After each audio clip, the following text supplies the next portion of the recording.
গত বছর অর্থাৎ ২০২৫ সালের ১৮ সেপ্টেম্বর বিএনপি মহাসচিব মির্জা ফখরুল ইসলাম আলমগীর পরিষ্কারভাবে জানিয়ে দেন, বিএনপি কখনোই কোনো রাজনৈতিক দল নিষিদ্ধের পক্ষে নয়। যে কোনো রাজনৈতিক দল নিষিদ্ধ করার বিষয়টা এটা কোনো রাজনৈতিক দলের নয়, এটা জনগণের দায়িত্ব। কিন্তু গেল ৪ জুলাই স্বরাষ্ট্রমন্ত্রী সালাউদ্দিন আহমেদ সাফ জানিয়ে দিলেন, আওয়ামী লীগের রাজনৈতিক মৃত্যু হয়েছে, তাদের দাফন হয়েছে দিল্লিতে, তারা আর বাংলাদেশে রাজনীতি করতে পারবে না।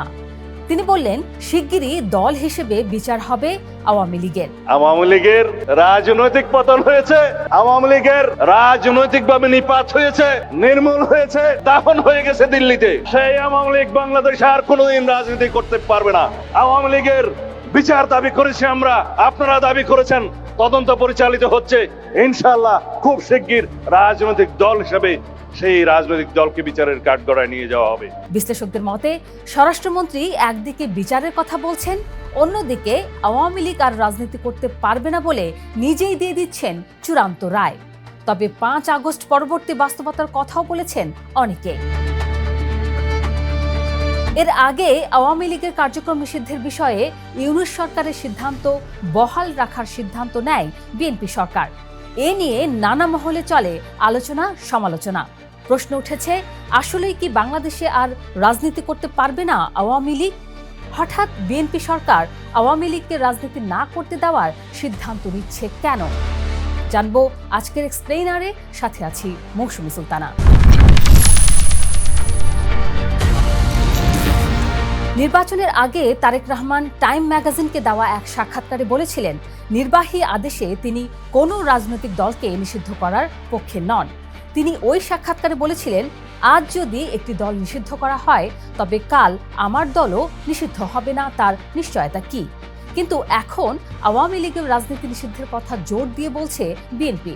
প্রশ্ন উঠেছে, হঠাৎ কেন সিদ্ধান্ত বদলাচ্ছে বিএনপি? জুলাই গণ অভ্যুত্থানের পর যখন রাজপথে জামায়াতে ইসলামী, জাতীয় নাগরিক পার্টি আর হেফাজতে ইসলাম আওয়ামী লীগ নিষিদ্ধের দাবিতে সবচেয়ে সোচ্চার ছিল, তখন বিএনপি ছিল এক ধরনের সংযত অবস্থানে। তারা বলেছিল, আদালতের মাধ্যমেই ফয়সালা হোক। কিন্তু সরকার গঠনের মাত্র 4.5 মাসের মাথায় সেই সংযত সুর যেন পাল্টে গেল। প্রশ্নটা তাই স্বাভাবিক, এই 3 মাসে এমন কি ঘটল যাতে অবস্থান এতটা কঠোর হয়ে উঠল? নাগরিক ঐক্যের সভাপতি মাহমুদুর রহমান মান্না এই পরিবর্তনের একটা ব্যাখ্যা দিয়েছেন। তার মতে, আওয়ামী লীগ ভবিষ্যতে বিএনপির প্রধান রাজনৈতিক প্রতিদ্বন্দ্বী হয়ে উঠতে পারে, আর জামায়াত বিরোধী আসনে থাকলেও সেই মাত্রার চাপ তৈরি করবে না বলে বিএনপি ধরে নিতে পারে। অর্থাৎ হিসাবটা শুধু অতীতের বিচারে নয়, ভবিষ্যতের নির্বাচনী সমীকরণ নিয়েও। অন্যদিকে সরকারের ব্যাখ্যা ভিন্ন। জুলাই গণহত্যার মতো গুরুতর অভিযোগের বিচার আর দলীয় কার্যক্রম স্থগিতের সিদ্ধান্ত আইনি প্রক্রিয়ার অংশ, রাজনৈতিক কৌশল নয়। দুটো ব্যাখ্যায় আলোচনায় আছে, আর কোনটা কতটা সত্যি তা সময়ই বলে দেবে। রাজনৈতিক বিশ্লেষক আলতাফ পারভেজ অবশ্য ভিন্ন একটা পর্যবেক্ষণ তুলে ধরেছেন। তিনি বলছেন, স্বরাষ্ট্রমন্ত্রীর বক্তব্যে এক ধরনের অসঙ্গতি আছে, কারণ আনুষ্ঠানিকভাবে নিষিদ্ধ হওয়ার অনেক আগে থেকেই আওয়ামী লীগের রাজনৈতিক কার্যক্রম কার্যত স্থবির হয়েছিল। তাহলে নতুন করে দাফনের ঘোষণা কেন? তার মতে, রাজনীতিবিদদের বক্তৃতার সঙ্গে প্রশাসনিক পর্যায়ের সরকার শেষ পর্যন্ত কোন পথে হাঁটে সেই দুয়ের মধ্যে ফারাক থাকতে পারে, আর আসল উত্তর লুকিয়ে আছে সেই ফারাকের মধ্যে। নির্বাচনের আগে তারেক রহমান আন্তর্জাতিক গণমাধ্যমে নির্বাহী আদেশে দল নিষিদ্ধ করার বিরোধিতা করেছিলেন, আর মির্জা ফখরুল বলেছিলেন, এই সিদ্ধান্ত জনগণের উপর ছেড়ে দেওয়া উচিত। এই তুলনাটা রাজনৈতিক আলোচনায় ঘুরে ফিরে আসছে। তবে সরকারপন্থী বিশ্লেষকদের যুক্তি হলো, জুলাই গণহত্যার মতো অভিযোগের প্রেক্ষাপট আগের যে কোনো পরিস্থিতির চেয়ে আলাদা, আর আইনি কাঠামোর মধ্য দিয়ে নেওয়া সিদ্ধান্তকে নির্বাচনী প্রতিশ্রুতির সঙ্গে সরাসরি তুলনা করা কতটা যৌক্তিক সেই প্রশ্নও আছে। ইতিহাস বলছে, বাকশাল ব্যর্থ হওয়ার পর যখন বিএনপি গঠিত হয়, তখন বহাল তবিয়তে রাজনীতি করে গেছে আওয়ামী লীগ। বিএনপি সেই সুযোগ দিয়েছে। পরে বিএনপির 3 টার্মেও রাজনীতি চালিয়ে গেছে আওয়ামী লীগ, রাজনীতি চালিয়ে গেছে জামায়াতও। কিন্তু এই সিদ্ধান্তের প্রভাব শুধু আওয়ামী লীগের জন্য নয়, পুরো রাজনৈতিক ব্যবস্থার জন্য গুরুত্বপূর্ণ। একটা দলকে দীর্ঘমেয়াদে রাজনীতির বাইরে রাখলে কি হয়, এই প্রশ্নে বিশ্লেষকদের মধ্যে স্পষ্ট মতভেদ আছে। কেউ বলছেন প্রাতিষ্ঠানিক নিষেধাজ্ঞার দলের প্রশাসনিক কাঠামো আর নেতৃত্বকে এমনভাবে ভেঙে দিতে পারে যে দীর্ঘমেয়াদে সংগঠনটাই দুর্বল হয়ে পড়ে। আবার কেউ মনে করছেন নিষেধাজ্ঞা জনসমর্থনকে সরাসরি মুছে দিতে পারে না, বরং দীর্ঘমেয়াদে তা কিভাবে সামলানো হয় তার উপরই আসল ফলাফল নির্ভর করে। আন্তর্জাতিক মহল থেকেও গণতান্ত্রিক প্রক্রিয়া নিয়ে বিভিন্ন সময় পর্যবেক্ষণ এসেছে, যদিও সরকার বলছে গোটা প্রক্রিয়া দেশীয় আইনের কাঠামোর মধ্যেই চলছে। এবার আসা যাক মূল প্রশ্নে, আওয়ামী লীগ কি সত্যি আর কখনো রাজনীতিতে ফিরতে পারবে না?